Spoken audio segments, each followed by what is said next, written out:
ನಮ್ಮ ತಂದೆ ಊರು ಸರ್ ಇದು, ಅದಕ್ಕೋಸ್ಕರ ನೋಡಬೇಕು ಅಂತಲೇ ಬಂದಿರ್ತೀವಿ ಅಷ್ಟೇ. ಎಲ್ಲಿಂದ ಬಂದಿದ್ದು? ನಂಜನಗೂಡಿನಲ್ಲಿ ಬಂದ್ರೆ ಇದು ನೋಡಕ್ಕೆ. ಅವ್ರ ಬಗ್ಗೆ ಹೇಳಿ. ಅವ್ರದ್ದು ಸಿನಿಮಾ ಬಗ್ಗೆ ಯಾರು ಏನು ಮಾತನಾಡೋಂಗಿಲ್ಲ ಬಿಡಿ. ಅಷ್ಟು ಆ ಕಾಲ ಪಿಕ್ಚರ್ ಥರ ಈಗ ಯಾರು ನೋಡಿದ್ರು ಪಿಕ್ಚರೇ ಇಲ್ಲ ಬಿಡಿ, ಸಿನಿಮಾನೇ ಇಲ್ಲ. ಅವ್ರು ನೋಡಬೇಕು ಅಂತಲೇ ಬಂದಿರ್ತೀವಿ. ಇಂಥ ಗ್ರಾಮದಲ್ಲಿ ಹುಟ್ಟಿ ಎಷ್ಟು ಮಟ್ಟಿಗೆ ಹೆಸರು ಮಾಡೋರು ಅಂದರೆ ಅವ್ರನ್ನ ಬರೀಕಾಗೋದಿಲ್ಲ. ಅವ್ರ ಚಿತ್ರದಲ್ಲಿ ನಿಮ್ಗೆ ಪಾತ್ರ ಯಾವ ಪಾತ್ರ ಇಷ್ಟ ಆಗಿದೆ? ಭಾಗ್ಯವಂತ. ನಮ್ಮ ತಂದೆ ಊರು ಸರ್ ಇದು, ಅದಕ್ಕೋಸ್ಕರ ನೋಡಬೇಕು ಅಂತಲೇ ಬಂದಿರ್ತೀವಿ ಅಷ್ಟೇ. ಎಲ್ಲಿಂದ ಬಂದಿದ್ದು? ನಂಜನಗೂಡಿನಲ್ಲಿ ಬಂದ್ರೆ ಇದು ನೋಡಕ್ಕೆ. ಅವ್ರ ಬಗ್ಗೆ ಹೇಳಿ. ಅವ್ರದ್ದು ಸಿನಿಮಾ ಬಗ್ಗೆ ಯಾರು ಏನು ಮಾತನಾಡೋಂಗಿಲ್ಲ ಬಿಡಿ. ಅಷ್ಟು ಆ ಕಾಲ ಪಿಕ್ಚರ್ ಥರ ಈಗ ಯಾರು ನೋಡಿದ್ರು ಪಿಕ್ಚರೇ ಇಲ್ಲ ಬಿಡಿ, ಸಿನಿಮಾನೇ ಇಲ್ಲ. ಅವ್ರು ನೋಡಬೇಕು ಅಂತಲೇ ಬಂದಿರ್ತೀವಿ.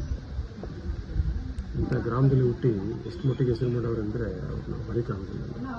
ಅವ್ರ ಚಿತ್ರದಲ್ಲಿ ನಿಮ್ಗೆ ಪಾತ್ರ ಯಾವ ಪಾತ್ರ ಇಷ್ಟ ಆಗಿದೆ? ಭಾಗ್ಯವಂತ.